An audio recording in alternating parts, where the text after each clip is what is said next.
Hi, welcome to my kitchen. So I am going to, welcome to the ramps basic video.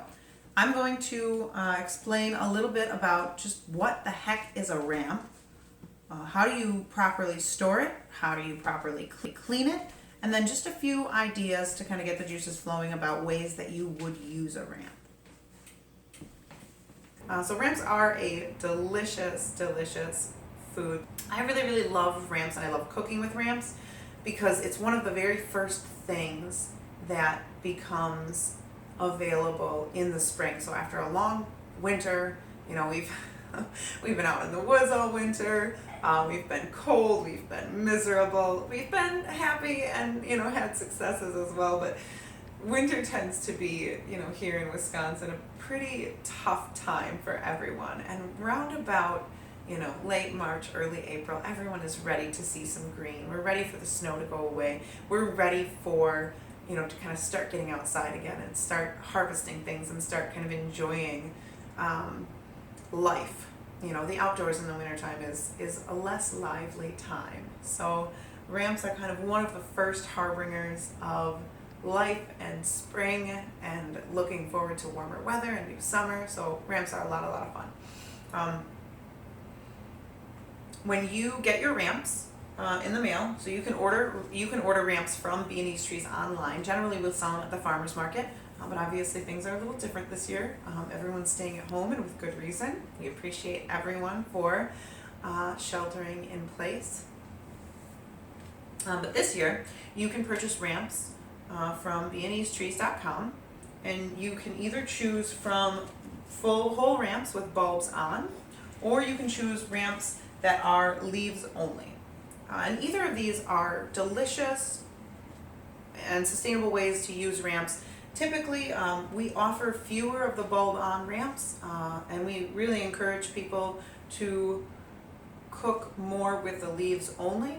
The leaves only is it's far more sustainable even than cooking with the whole ramps, because obviously you're not harvesting the whole ramp, you're not killing the plant, you're merely setting it back for a season by taking its leaves, which are the part of the plant that kind of that feeds the bulb and allow it to. It's kind of like bees and honey, and they store that honey over winter, and that's how their colony survives. It's a very similar process with ramps.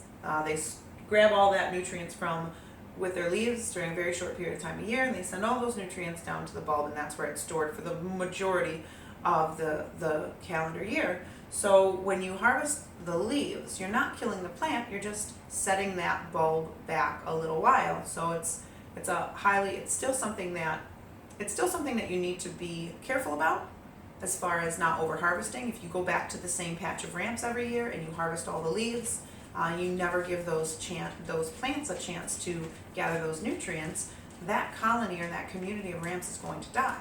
So harvesting the leaves is still something that needs to be done sustainably, but it's easier to do so. It's less labor intensive to harvest the leaves. I appreciate harvesting the leaves just because they have just as much flavor as the bulb does. They're a lot easier to clean and a lot easier to process. So, because obviously you're not digging up clumps of dirt. So a lot of the videos that I'll be sharing are going to focus on cooking with the leaves. Obviously, any of those videos you can use the bulbs as well, and vice versa. Pretty much any of the videos that use whole ramps, you can also use leaves only, in a similar application. So I'm really excited to share with you a little more about just the basics of ramps. So through this video, we're going to talk about how to clean ramps and how to store them properly in your refrigerator so that they stay fresh and kind of vibrant while you're using them. So let's get started.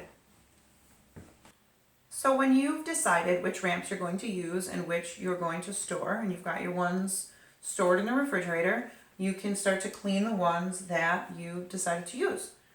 So like I said, they arrive relatively clean already, no clods of dirt on them, things like that. So your process is going to mostly consist of removing the kind of the outer casing from the bulb. So there's kind of a protective skin on the outside of your ramp bulb. If you purchased the whole ramps, you want to remove that, peel it down, And generally I like to do 2 steps to the ramp cleaning process. So that first step where you kind of peel that off, we'll put a cutting board right here. This process can be relatively quick. So peeling that stuff down as best as possible. Remember, you're going to do this all again. So you don't need to have everything be super, super clean or super perfect. I like to use kitchen scissors. It's just very easy. Just clip the root part. So there's a point where kind of the roots and there's sometimes a rhizome there, and that skin kind of all connect to the underside of the bulb, right where that line around the bulb is. So there will be kind of a lateral line around the base of the ramp where you're looking for all of those things to connect, and there's kind of a neat little package. All the things that you don't want on the ramp connect in one spot. You cut, and those can drop into the water, or you set them aside, whatever you want to do with them. And that's kind of the first step, just getting the bulk of that knot at the base of the ramp off. Once you've gone through all the ramps that you're going to use, that first step, usually I like to drain my sink for water because it's got a lot of, it's got the root parts, it's got all that stuff in it, it's got that initial bit of dirt in it. Drain it, refill it for the second part. And the second part is as simple as there's usually kind of a pink little sleeve that goes up the stem. It just goes part way up to the stem, and then it doesn't turn into a leaf at all. It's not one of the leaves. It just kind of wraps its way around the stem and stops about yay. And that's going to tend to be a little tougher and more fibrous and not have a lot of flavor in it. So you peel that part off. Also, that part of the ramp tends to conceal a lot of dirt underneath it, especially with the whole ramps as you get them. So you just peel that off and give it another rinse. Make sure you give your leaves a good rinse submerged under the water, and kind of swish them around gently. You don't want to fold or crease them, but a real gentle swishing, and then you can give them a good shake to get the water off of them. And there you go. And just check and be careful. Make sure that you've gotten all the dirt. If there's going to be dirt that kind of hides in your ramp, it's going to be right in the crease area where all the leaves meet each other and start to form the stem. So now if you find that you've set aside too many, you have more ramps than you're actually going to use today, at any point during this process you can wrap the ramps in some paper towel and put them in an airtight container, or in just a couple of loosely packed plastic bags. You can do that, and at any point during the process it's okay to store them that way. The more you process them, the less kind of a shelf life they'll have in the refrigerator, the less they'll store. So your bulbs are going to store a little bit longer than your leaves only. If you throw the bulbs in the refrigerator as soon as you get them from us and don't mess with them at all, they'll last a little bit longer than if you go through the cleaning process and the trimming process and then store them.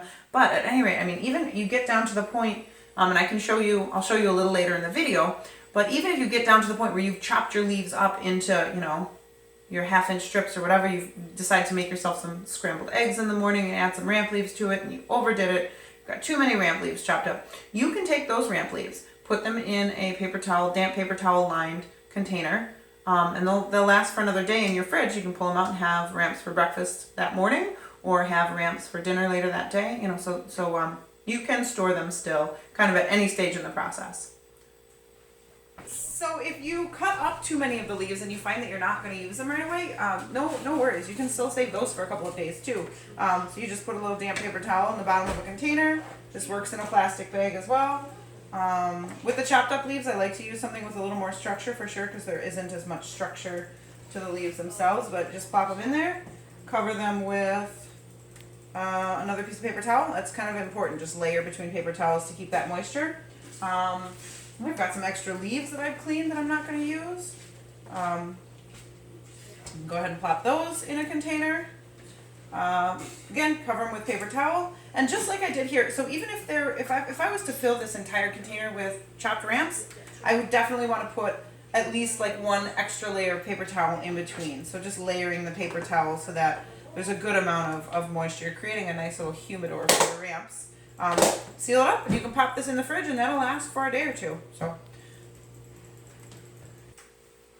So I think that about does it for cleaning and storing ramps. I'm going to go through these. I'm going to clean the rest of them and get ready to cook with them. So I've got some recipes that I'm going to share with you that will help you store that flavor so you can savor it all year long.